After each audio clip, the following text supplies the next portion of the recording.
So water was a huge issue. Everybody basically drank river water. There was at least 25% of the kids that never reached the age of 5. Sometimes kids didn't get named until they reached the age of 5. Then they would know, okay, they're going to live, we can name them.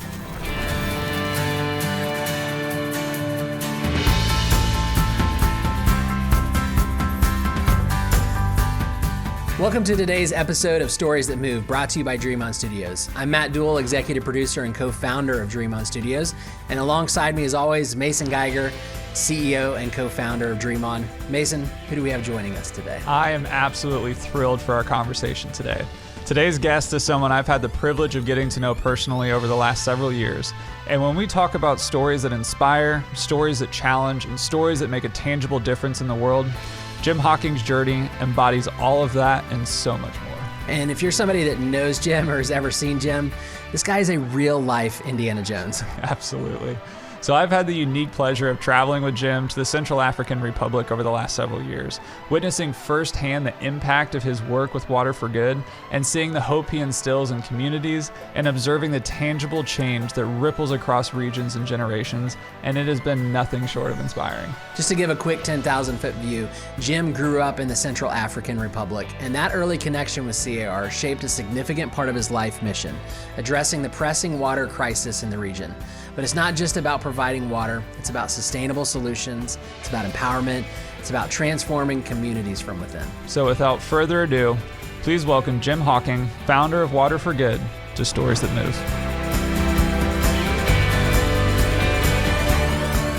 Hey everyone, we're super excited here to be on another episode of Stories That Move. Got my co-host Matt Duell. Welcome back. And we're excited to be sitting here with Mr. Jim Hocking, aka Waterboy from Water for Good. Thank you. It's really good to be here. Thank you. So Jim, name Waterboy. Where's that little nickname come from? Well, when I was in high school, I went out for all kinds of sports and didn't make any of them. I wasn't heavy enough for football. I wasn't tall enough for basketball. I finally tried baseball, and when I was at baseball, they said I wasn't hitting hard enough. I couldn't hit hard enough. I couldn't throw far enough. So if I was playing in the outfield, I could actually catch in the outfield, but I couldn't throw hard enough to get it back infield. They had to always have somebody cutting it off and throwing it on in. So they finally let me be the manager, which actually wasn't a manager. It meant I hauled the water. I was hauling water, buckets of, actually it was a whole bunch of water bottles in ice, and I would haul these buckets out to the players when they were at break time, and I'm going, okay, so manager seemed like a little extravagant for a water boy. But I think that's such a great foreshadowing to what your future, had in store. So I want to, as we kind of dive in, let's start back at kind of like your beginnings so growing up, Central African Republic, what'd that look like? Well, CAR is the Central African Republic. It's right smack dab in the center of Africa. If you draw a line from the top to the bottom of Africa and from side to side, the X is where Central African Republic is. It's a landlocked country. It's very difficult to work in there because everything has to be shipped in. They have almost nothing there. So in this day and age, everything that we need for our work with water well drilling, with any maintenance on pumps and anything has to be shipped in. That means you're crossing country borders in order to be able to get it in. It's complicated. So I've lived in that country all my life.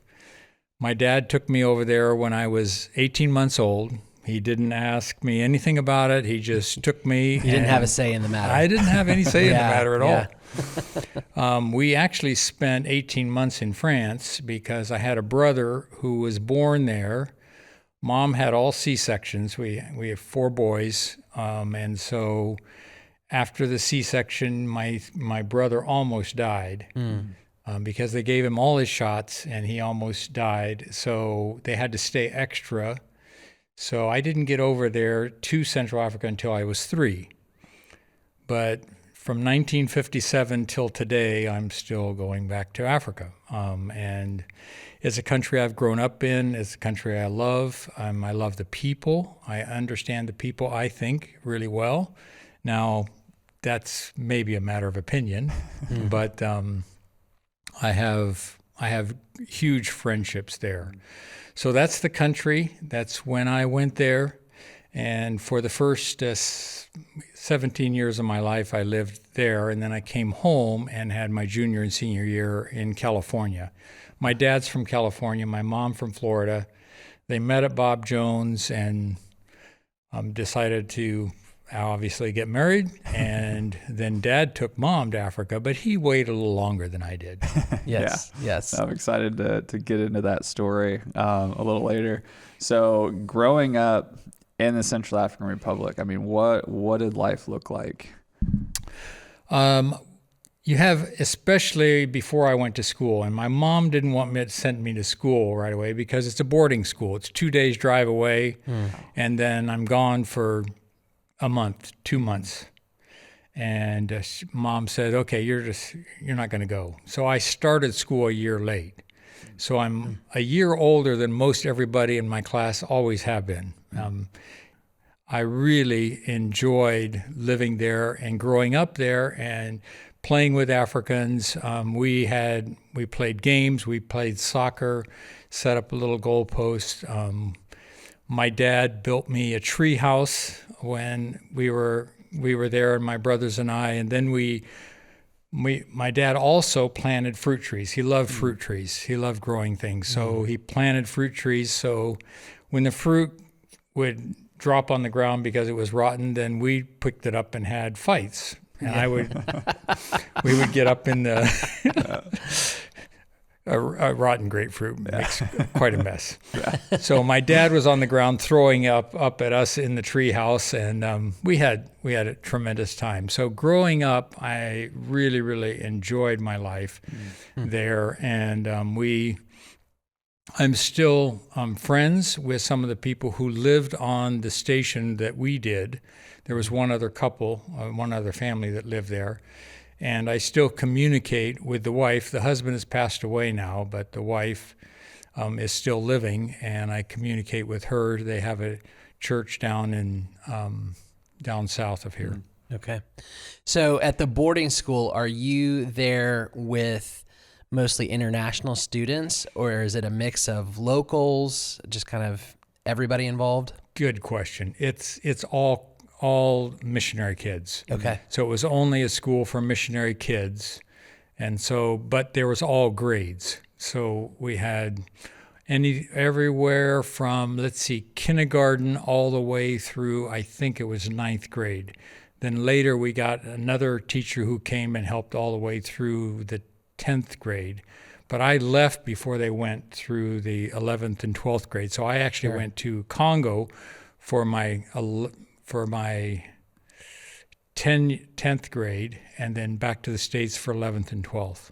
Okay. So how many kids were in that class? We had probably about 15 people in the whole school. There was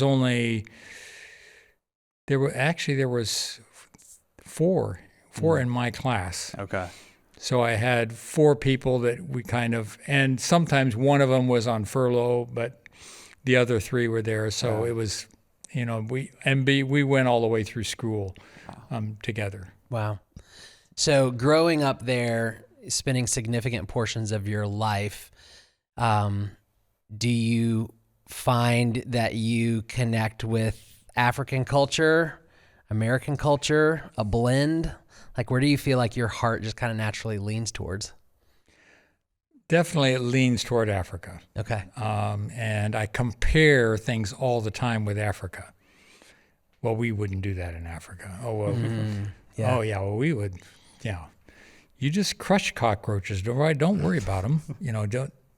Everybody worries about if you have a cockroach in the house, just kill it. Don't worry about it. Right. But people are going, you're not supposed to be here. Well, I said, yeah, okay. So, it's just a different perspective that I grew. I do enjoy America. I enjoy coffee. I enjoy really good coffee, so thank you. That's a really good cup of coffee, just saying. You're welcome. So I do enjoy concept, and I enjoy the technology Sure. that we have here and they don't have there. Now we've been developing some of our technology for Water for Good, so now they're doing a whole lot more because we have a younger staff here and they're going, Jim, that's old school. We don't use paper anymore. We use, and I'm going, I've always used paper. What do you mean? Yeah. It's different. But I probably lean towards that, and my wife is trying to help me lean towards America a little bit more. I have 10 grandkids, so she says, okay, you need to pay attention to the grandkids and find out what they like and, learn that they like this food, they don't like that food. We'll figure it out. Yes. So that's what is going through my mind as we start talking about the future after July of this next year, July 2024, I'm retiring. And I told Water for Good, I don't want to hear from them, hear about them, hear anything for 6 months. Okay. After 6 months, they can talk to me. I'm not sure I'm going to do anything with them. It depends on what they really want me to do. But I said, I'm open to, talking about it. But I said, 6 months, nothing. I need to refocus, and I know I'm not good at that. Yeah. I'm focused on Africa, and I need to refocus on the family and USA. Awesome. And it's hard. I bet. It's not going to be easy because I've been in Africa for 60 years. Wow. Oh. Wow. I'm turning 70 next year, and I think it's time to quit. Okay. I'll say it has been super cool, and getting to travel with you and experience firsthand, like the way that you're able to communicate and just like the energy that you have whenever you're in Africa. Like it feels like home for you whenever you're there. And but the relationships that you have built and getting to witness that is just so cool. Yeah. So I will definitely cherish that. And you were actually with me when we met with the president once too. Yep. That was an experience. Yeah. So now I've shook hands with every president in the country but one. Wow. So one was only president for 9 months. He was a rebel president, and he didn't last long, and I never got to shake his hand. Yeah. Probably a good thing. But yeah. But every other president I've shook hands with so far. Amazing. Yeah. So with that, because I want to dive into a little bit more like your story and kind of that transition, but just, what is like the government look like in Central African Republic? The different people groups, the villages, the language, like just kind of give our listeners a little bit of a perspective on what that looks like. The language, it's interesting. It's a tonal language. It's Sango. Bilimbiti salatena na Sango tona moyeda tona so faremo tradbirni senge. Yeah, you got that right. Absolutely. I said, all you need to do is translate what I'm saying, and then I can continue on. I was trying to pull up Google Translate real quick. Didn't get to it. So I grew up, of course, learning the language and speaking the language, and spoke it better than my parents for a while. Mm-hmm. And they had a hard time. So I knew some French, of course, English, and then I started learning Sango. Well, then I did not connect in my mind that they were two different languages. Okay. So I would start talking to my mom, who didn't know French really well. My dad knew French better than she did. She didn't understand any Sango, so she would understand 1/3 of what I said because I would mix all three languages, billet, banana. Wow. And she said, okay, what about a banana? What do you want? And sometimes she could kind of say, okay, you must want a banana. But it was really crazy for a while. And slowly she started learning the language. She went to language school. So did my wife. And then they understood a lot more of what I was going through. But growing up there, the government has an official language, which is French. Now, I'd say African French, but French. Okay. And then there's the trade language, which is Sango, which is spoken across the country. Now, there's also tribal languages in each of the tribal groups. And the Africans learn these things automatically. I mean, it's incredible, but, my good friends, they say, look, Jim, you've been in Yaluke for this amount of time. You need to speak Baya. And I said, look, Americans don't learn languages that fast. You don't learn software that fast. I can run my phone a whole lot better than you can, but you can learn languages. So it's different gifts. Yeah. And they said, Jim, you could do this. And I go, no. 3 languages is plenty. Yeah. I'm done.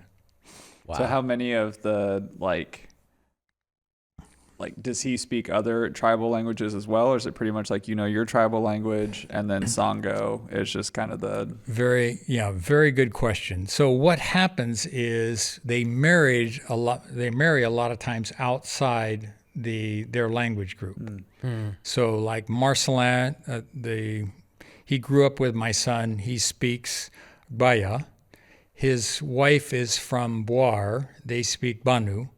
So they got married. They speak, in Sango, but they learned each other's language. Then when their kids are born, they send the kids to the parents, her parents, for 6 months to a year, and then they live with his parents for 6 months to a year. So they learn both languages. Oh, wow. Okay. And they also learn Sango, of course. Yes. And then in school, when they start school, it's taught in French. So they're, kids, when they get to school age, they're already in 4 languages. Like I say, they just learn languages like we learn software. Yeah. And I said, you just got to understand that my learning capacities in languages is not very great. Yeah.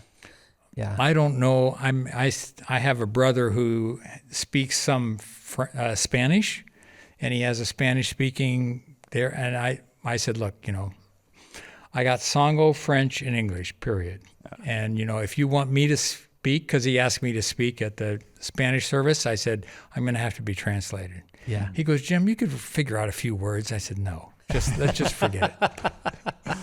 That hard drive is full. That's full. Yes. Good. Yeah, I like that. Capacity. That's awesome. And so then, infrastructure-wise, just what does that look like? I mean, in these villages, do they have power? Is there? I mean, obviously, water is a huge issue. Sanitation. What's that look like? 80% of the population has some form of latrine. Now, of those, 70% are out of order, basically. Mm-hmm. So there's a latrine that's like a hand pump? No, a latrine is a potty spot. Gotcha. Some kind of toilet. Yeah. Gotcha. Yeah. So, I mean, they go, and so, when you're driving down the road in Africa, what did we do? We just stop along the side of the road. The girls go on one side and the guys go on the other side, and you find a tree. Yep. There are no rest stops. Yep. There are no toilets. When you get into a town, there's a toilet, but it's a latrine. It's oftentimes there's no toilet paper. You carry your toilet paper in the latrine with you because there probably won't be any there. So that's what they have there. And here in the States, we just don't get that. Right. But in Africa, if they have anything that resembles that, they count it as a latrine. Now they don't have water either. So that compounds the issue. They don't have water to wash their hands after they go to the bathroom. Yeah. They don't have paper. They use newspapers to wipe themselves. I mean, okay. Yeah. I don't. Yeah. So, I mean, it's just a whole different mindset. And what David was saying was, these are one of the problems, trying to help a community raise to the level of normal society in all African countries. CAR is just at the bottom of the pile.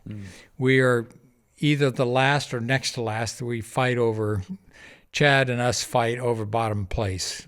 I don't think that's the right thing to do, but that's what we do. Wow. So And that's development index, everything, we are on the bottom. So the countries around us are a little bit better, but not great. You have to go all the way to into the northern countries to have a little bit better sanitation, hygiene, or anything else. Mm-hmm. In the government aspect of it, because you ask about that as well, there have been, I think now probably at least 6 rebellions. And what usually happens is a military leader is in the government. Well, then he decides he wants to take over. So there's a coup d'état, a government overthrow. The other government the man is either killed or he's sent out of the country, and this man takes over. But it's a military dictatorship. And then they start to try and work it into an actual government. And what our current president has said, hey, all our constitutions have been built on on military dictatorships. We need to actually build a constitution that's built on a elected government. Okay. With an elected government. Yeah. So that's what he just did, a referendum. Referendum just ended. They agreed to that, but now he can run for another office. That's what he wanted. He wanted to run for another term because usually they can only run for 2 terms. Now he can run for a 3rd term. Yeah. Which and he's getting older. He's younger than I am, but not a lot. So he's going to run, I'm sure, for another term. That will actually bring more continuity to the government than they've had in a long time. So realize this, every time there was either a government overthrow to actually take over, or there was, the election. He didn't win the election, so then somebody else would run. Yeah. And this has gone on since the inception, which is 1960. So with a constant kind of change of leadership and obviously different infrastructure, right? Lacking of infrastructure when you're talking about plumbing, running water. How does that affect day-to-day life there for people, for the villagers? It just feels like, in my mind, I go to like just the grappling to grab onto something, but there's just constant upheaval and change, and it's what it sounds like to me. You're right. And let's put this in perspective. These people, this whole country is actually subsistent farmers. So they grow what they eat. If they don't grow it, they don't eat it. There isn't anything else except hunting. They can find some stuff, but now there's less and less animals around, so they have to actually fish or they have to grow what they eat. There are a couple big rivers, so they still do a good bit of fishing, but and then what they do is they grow a little bit extra, so that way they can sell some of their product, and then they live, they sell that, and then they have money to buy things that they may need that you can't actually grow. Yeah, so I want to transition a little. So growing up in CAR, coming back, States, California, finishing up school, what was that next step in your journey? What did that look like? I came, when I graduated from high school, I came to Wino Lake and went to Grace College, and I met my wife there. So talk to us about getting married and then moving halfway across the world. Yeah. Because had she been to Africa before? Was this first experience? She'd never been. She'd been to, I think, Mexico before. Okay. But never been, beyond that. Never been to Africa. Never been overseas. So newly married, just graduated, and you're gonna take her. And I took her, and she was excited. Yeah. So you guys over in CAR, family started. You're in Yaluke. What point is like that water need really start to come in? You start to like realize that like through the relationships and partnerships that you're making, that it's like there's something bigger that I need to be doing. There's a number of stories to that, but I will tell one of them. I lived at Yaluke. There was no well there.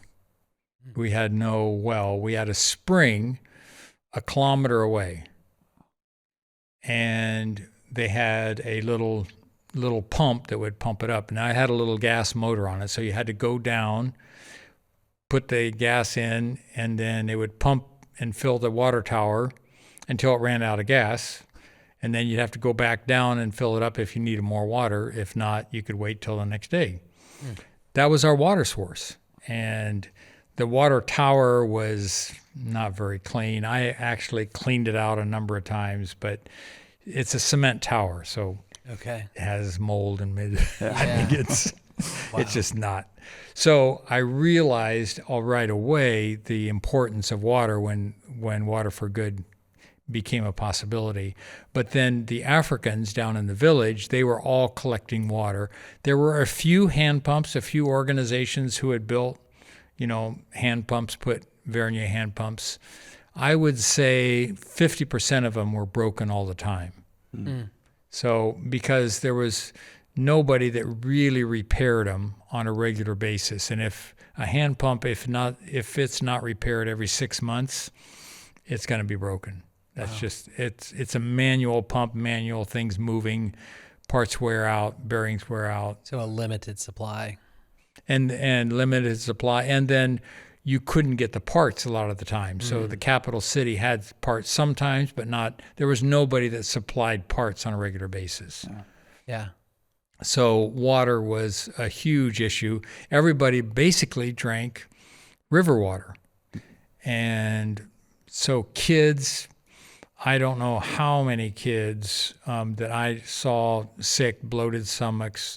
They had worms and they would, reaching the age of 5 was kind of a milestone. If a kid was able to reach the age of 5, he would probably make it. Most kids, so probably there was at least 25% of the kids that never reached the age of 5. Wow. So, I mean, it was just, so sometimes kids didn't get named until they reached the age of 5. Then they would know, okay, they're going to live, we can name them. Oh my goodness. Wow. So it's just a whole nother mentality. Okay, you're not even going to name your kid until he's 5. Right. But they had a reason for it. They said, if we name them, then it's going to be a memory sticking in our head. And until then, it'll be okay. Yeah. So with your, mechanical background, are you kind of looking at these solutions, these pumps, and thinking there's got to be something better? I mean, what was your kind of next steps in the journey? I really didn't think about it too much. I realized it was a problem. I realized we had set up hospitals and dispensaries to help take care of the problem, and I just figured that was what we could do. It was when, so I hunted with this man that actually gave me the organization, and he talked to me a bunch of times about his organization and what he'd done and how he'd done it, because we would go hunting every year in June and go hunting for two weeks. Okay. And after a while, I was taking my son, my oldest son, and then my other 2 sons. All my sons have been hunting with me in Africa. So but that built the relationship, and he had seen the abilities of what I did there at Yaluke, because he lived in Beberati, so he'd always drive through Yaluke, and oftentimes he spent the night there, because it was about a day's drive from Beberati to there, and then another day to the capital city. Okay. So roll on, and he started a maintenance program. I ended up having to pay him back for that money invested because he was in the hole. So his company was in the hole for the maintenance program. But he gave me the drilling company because he wanted me to do it, because he tried to sell it to me before. Okay. So I'll go back to your question. Because I haven't really seen any solutions or how to do a solution, I just figured this is the way life was, and everybody had to figure it out. Yeah. I did help sometimes. In fact, we went down to the Pygmies before I started Water for Good, and we hand dug a well 100 feet deep. Oh my gosh. Now, How do you hand dig a well 100 feet deep? Okay, so what you do is we made culverts, probably 2-foot culverts and 3-foot across, and we put one down, and then we would dig underneath it until it went down, and then put another one on top, and then dig underneath till it went down, and keep going 100 feet. Which again, like you're making these culverts. This isn't like you're going to the store and you're buying a culvert. No, we had to make the culverts. Like, we had to, and sand was hard to get, so they had to haul the sand up from the spring, which was an hour and a half walk away, haul it up for the spring, and then we had to bring cement out from, the town, which was an hour, at least an hour, at least a day's drive. Okay. So a day's drive away. So every time we needed more cement, we had to go all the way back into town and then do the cement. Gravel was almost impossible to find, so we had to work on that too. We had to haul that out to Moali. But we finally got it built, but not even damp. 100 feet deep, and it wasn't even damp. And about 60 feet, when you're down this kind of hole, we would let a lamp down each morning to make sure there's oxygen down there. Okay. The lamp would go out.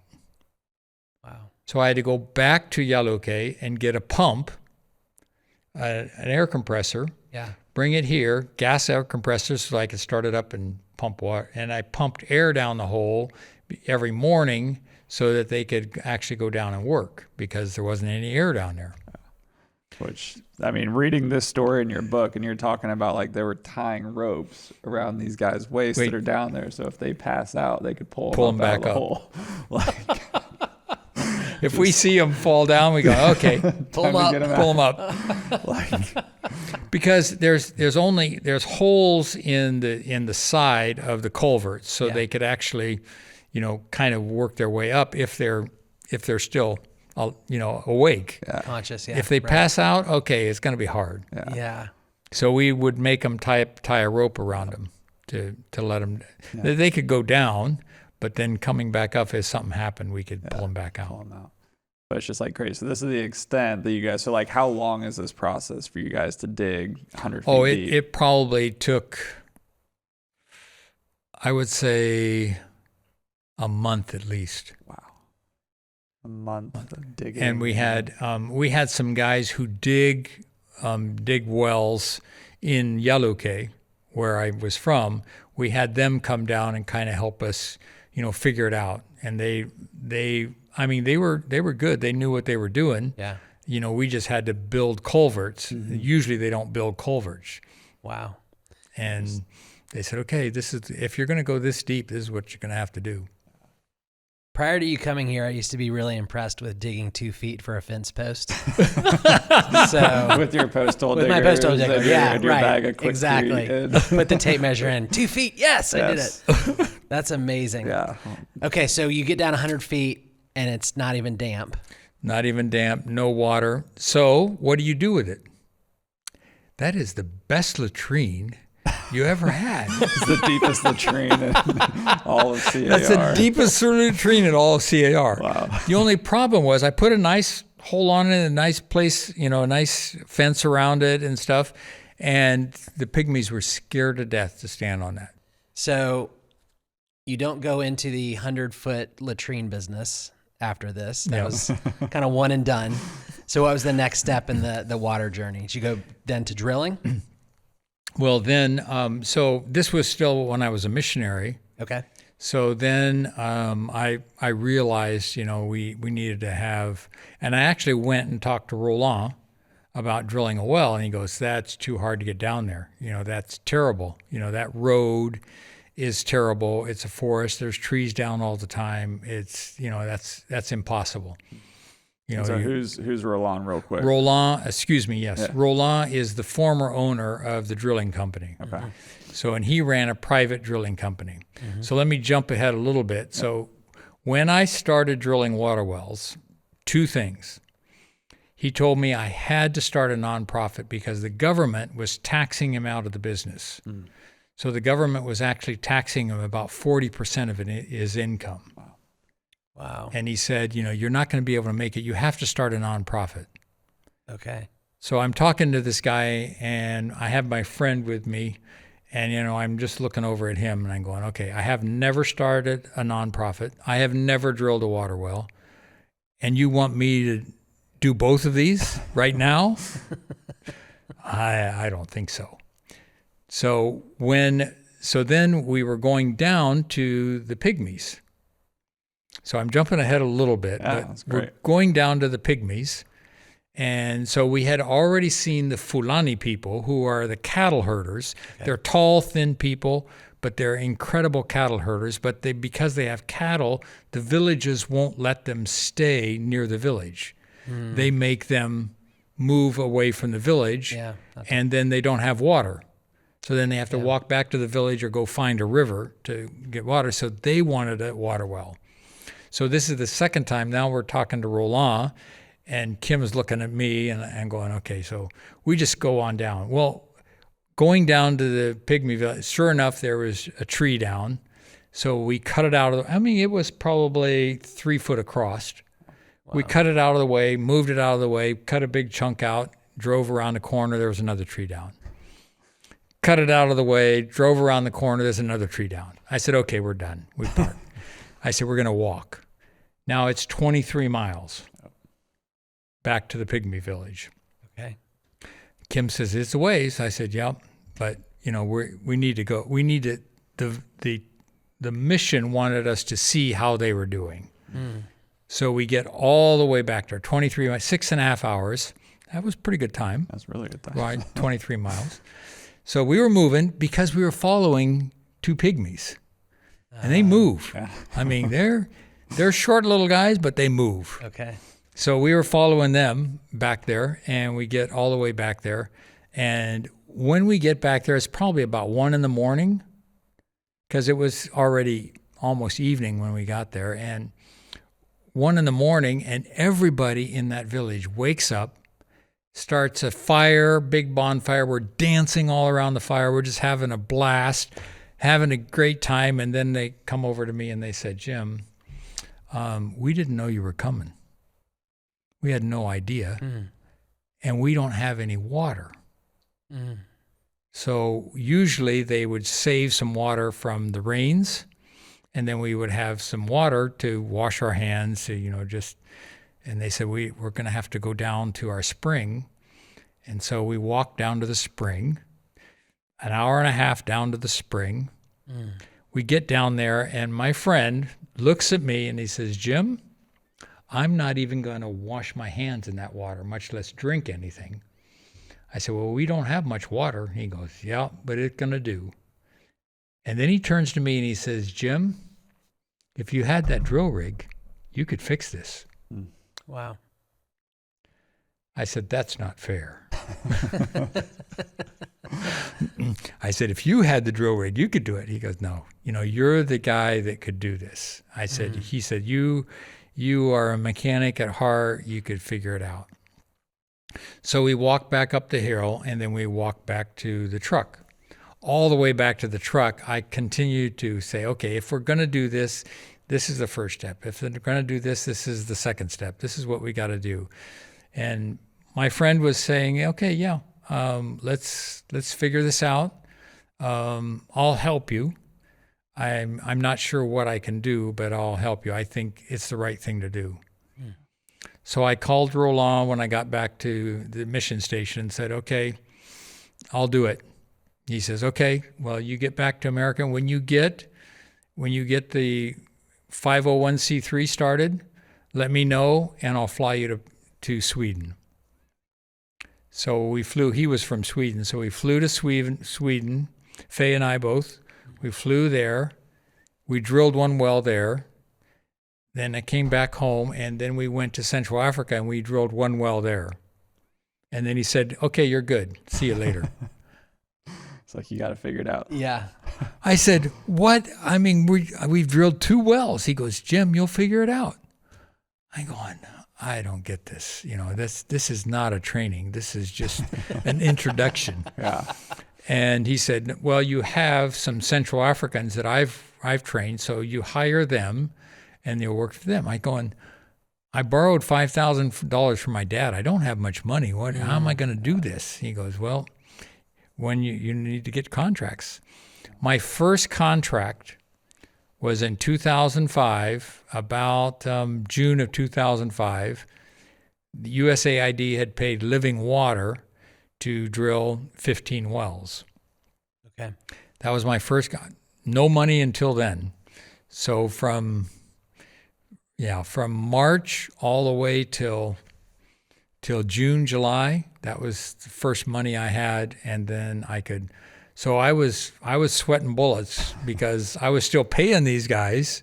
We didn't have any work to do, but I was paying them because, I had to keep them on. Yeah. And so we got that, and they went right to work, and it was amazing because they actually finished all 15 wells in 3 months. Wow. And I called Living Water and said, okay, we're done. And they go, because I had to build a latrine at each one, and I had to do the cement slab and everything. They said, you got all this done? I said, yeah, I've got it all done. Here's the names of the villages. Here's pictures. I sent them all that, and they gone, all right. So they called USAID, and the guy says, that's impossible. He lives in the middle of Africa.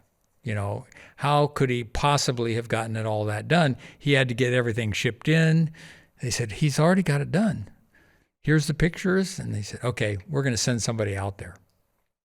So they sent somebody out and take a look. And we went to, I think, 8 of the sites. We drove him out, talked to the people. He realized then, okay, I knew what I was doing. I was speaking different language. And he goes, what language is that? And I'm going, well, that's Sango. It's the language, the trade language here. And he goes, okay. And it took us like 3 or 4 days to get the last one we were seeing, and we hadn't seen them all, but the last one he said, okay, this, you've got them done, I know. So we stopped there. I was talking to him, showing him the latrine and everything, and these ladies were coming down the hill. They were upset. You could see it on their faces. There was probably 12, 15 ladies coming down the hill. And he looks up and he says, Jim, you have some visitors and I don't think they're very happy. I said, okay, we'll just sit down. So I just sat down on the edge of the cement slab where the pump was. And these ladies came up and I said, hey, ladies, how you doing? Do you like this well? They going, we don't like it. I said, oh, okay, what's wrong? They said, we don't like the taste. It tastes terrible. The river water down, another half a mile tastes good, but this water doesn't taste good. I said, well, it's got iron in it. There's, that's it. There's nothing I can do about that. It has iron in it, and so it's going to taste funny. And they said, well, we don't like it. We don't care if you take the pump. We're done. I said, okay. Do any of you plan on getting pregnant again? What kind of question is that for a white guy to ask an African lady? Yeah. And I go, well, excuse me, but, I wondered if you're still planning on having kids. Well, yeah, we are. Well, what does the doctor say when you're going to have a kid? What does he ask you? What kind of pills and vitamins does he ask you? Well, iron. Oh, iron. Drink water. Oh, really? Iron in the water. Drink the water. They they turned around. They were laughing and joking, slapping each other on the back, just having a great time. And this guy turns to me and he goes, what in the world did you tell those ladies? Because it was all in Sango. Right, So he goes, I can't believe the change. They came down here furious with you, and they left slapping each other on the back, having a great time. I said, I told them just to drink the water.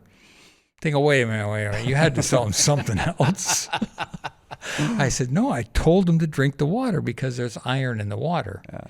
And then he goes, well, why would that make a difference? I said, well, because they're still, of the age of childbearing, and they all will have kids, and they need iron in their system, so they just need to drink water. He goes, I'm not sure if that works, but if they're happy, we're happy. Oh, that's amazing. No, it's incredible. There's one story I want to go back and hit. Just be like the theme in your book that just God using ordinary people to do extraordinary things. And just like your story is just riddled with all of these moments of just like taking those faithful steps forward and like being in uncomfortable situations and just continuing to like be faithful and just continue moving forward. And even just so I'd love for you to share the story of even coming up with the money to be able to start the organization, of like you didn't have anything to start with, and you're scrapping and pulling, and just there's a really cool story in that I'd love for you to share. Are you talking about when I borrowed money from my father? Yep. So you're pulling funds and the bus. So I didn't have money. My wife and I had $5,000 in savings. So I had talked to Faye, and she said, well, I'm not going back, but if you want to spend the money, that's fine. So I borrowed that, and then I told my dad what I was doing, and I said, can you match my 5? He goes, okay, I can do that. When can you pay it back? I said, I don't know. I don't have any future right now in this, but I hope to be able to pay you back in a year, maybe 2 years. And he goes, okay, that's fine. So I had the money. So I put all that in the bank, and then I took some of it out with me and paid the workers the first time. Second time I went out, I took more out and paid them again. And that was when we were starting the work. And so then and I would go out for 2 or 3 months each time. And after a while, my wife would come out and spend a couple weeks with me, because then my son was working in France. She would go back and stay in France for a while and then go on home. So, because, 3 months was a long time for me.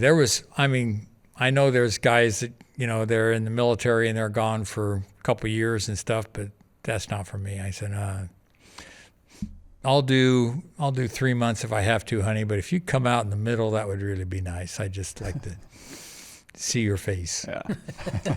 And she goes, yeah, all right. So you start with this like initial 15 wells, you got $20,000 of seed money. That's how it starts. Now let's fast forward to today. Water for Good. What's the impact, size, scale of what you guys are doing today? Yeah, I think we're an $8 million organization, and we just finished. I think we've now drilled 100. Water for Good itself has drilled 1,015 wells, and then we've got other organizations that have drilled for us as well. Mm-hmm. So now we're hiring other organizations when it's a little further out. We just get them to go do it, and they need the business, and we need them to help us with the long term of this. So we're trying to keep them in the country and rather than let them leave. They're for-profit businesses. They're doing an Indian and a Lebanese, 2 companies that are doing good work. They're having a few more dry holes than we normally have, but that's okay. They're learning from that. So, but we've drilled, 1,015 wells. We take care of 2,000 wells. So nearly 1 million people drink our water every day. Wow. And we We know, Amazing. so the life expectancy when I started Water for Good was 45 years of age. Today, it's 54. Wow. So we think it's because of water. Sure. Just, Yeah. my Yeah. opinion. Yeah. Right. But it's really hard to prove, but we really think more kids are living longer. Adults are living longer because they're healthier. Yeah. So we have a lot of facts that kind of lead to that, but there's no proof because record keeping is really hard in CAR. Sure. Yeah. Wow. And Incredible. How I never dreamed. I was Just gonna say say, I'm like, just to No. like imagine when you started those, like, I mean, to think back to you hand digging this 100-foot dry well, future latrine, to 1 million people drinking clean water yeah. every day because of those faithful steps forward. It's really unbelievable. And, I'm retiring, but the younger staff is taking this to places that I have never dreamed possible. And now organizations are coming to us and saying, okay, how did you do this? What you're doing is really amazing. We want to learn from you. Yeah. And so we've been able to go to some conferences that have really been. David DeArmey was just at a conference where they were just amazed at the progress that we have made with the government, with the central government and local governments, being able to help them establish what they're doing long term for the future of the country. Amazing. So what is 1 million people, again, just unbelievable, but I'm guessing there's still a great need out there. What does that look like? We probably only need about 2,000 more wells. Okay. So it's a long ways off. Yeah. But we're working in region. Yeah. That's Right. a third that you've already hit. Like, that's pretty incredible. Yeah. So region 2 is what we're working on now. We'll finish that in 2026, I think. Okay. We'll finish that. That'll take it from what was about 15% to 85% of access to clean water. There's a few places we cannot get to. Sure. There's no road, no bridges, no way that we can get to them. But we will take it to 85% of the population in Region 2, which is huge. Yeah. Then we'll be, well over 20, 30% of the country. Wow. So there's, 5.5 million people in the country. We have about 1 million. Okay. So, but that'll take us up over that to nearly 30%. Yeah. So, but then, of course, then we start moving across the country. So we're in the western part of the country, then we'll move east. There's less population from the central part of the country to the east, but all across, here, from the west to the middle is high population. Yeah. So we'll be able to do really good work. But what we've learned is how to judge the size of the villages. And so we're doing censuses for all the villages to be able to actually know how many people are there and whether we drill one well or we need 5 wells. Oh, wait a minute, we're going to do a solar tank system because that's cheaper. In the long run, rather than drilling 5 wells, we drill one solar tank system and then pipe the water. Yeah. So people have more access to the water than having to walk to one place. Talk a little bit about, too, because like Water for Good, your guys' is like infrastructure stuff, like you are employing Central Africans, you are training them up, giving them skills. 120 of them. 120. Wow. That are, which is. So, and they love their job. Yeah. I have not talked to any of them that want to leave. We've had to ask a few to leave because discrepancies. But they want to stay. They like the way we take care of them. We have health programs. We have, a lot that we do to make sure they're treated correctly.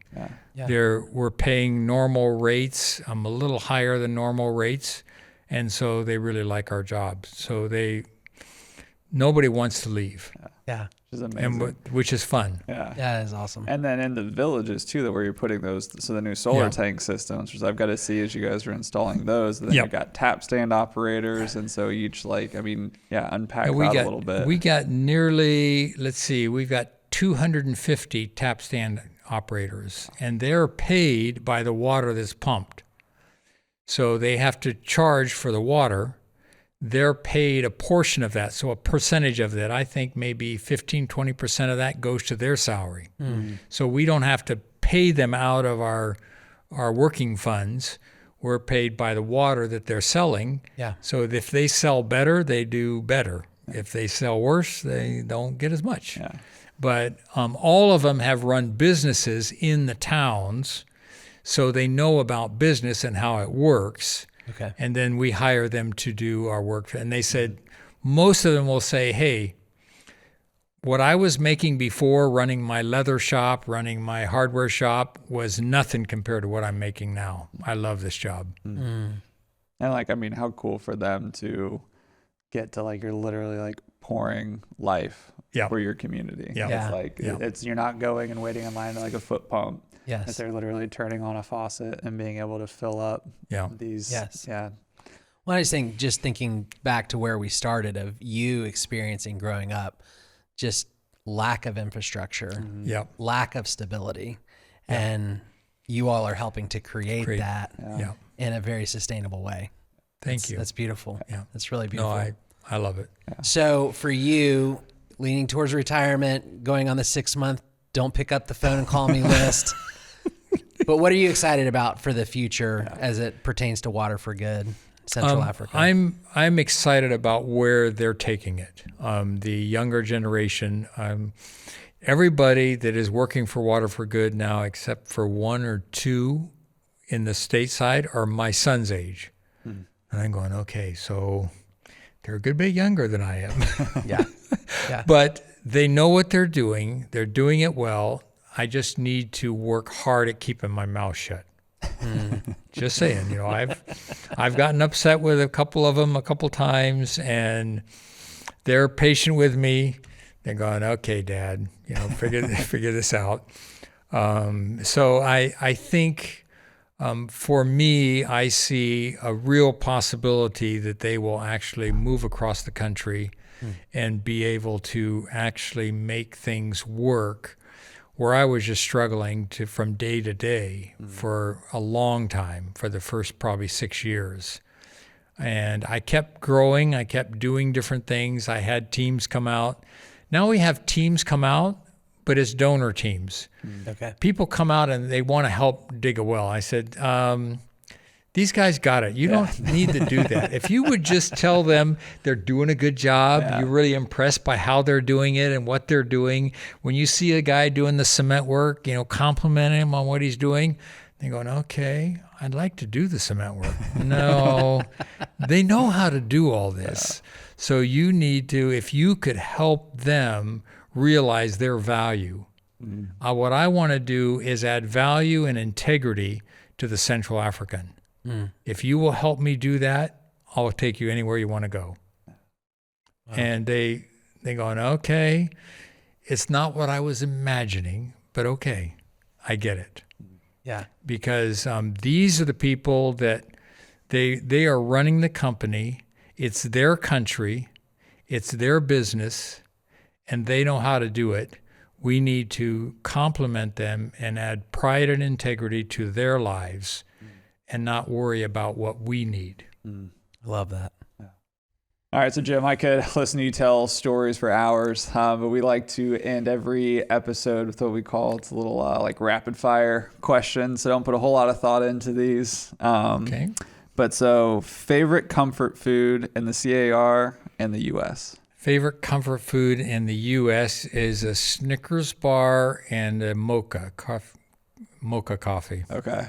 Probably don't have a whole lot of those in the CAR. Nope. And favorite comfort food in CAR is an almond croissant. Okay. And a mambere, which is a traveling manioc wrap. All right. If you could have a superpower for a day, what would it be? to fly back and forth from CAR. There you go.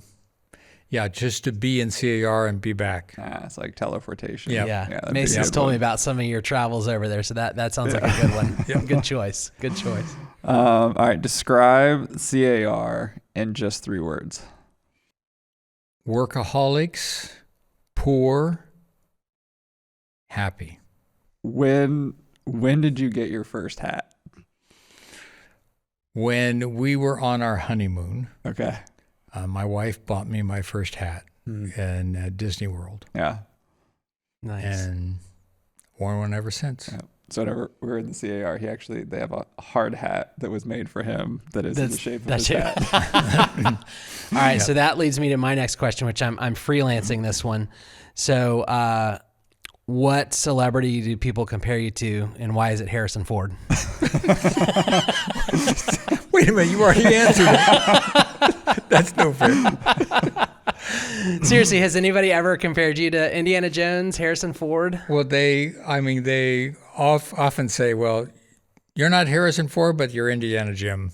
Yeah. Indiana Jim. The hat, he's got the voice. Yep. The adventures. So Yep. no, that's good. Awesome. No, okay. So seriously, you commented on the loving the coffee before. So how many cups or pots of coffee do you drink a day?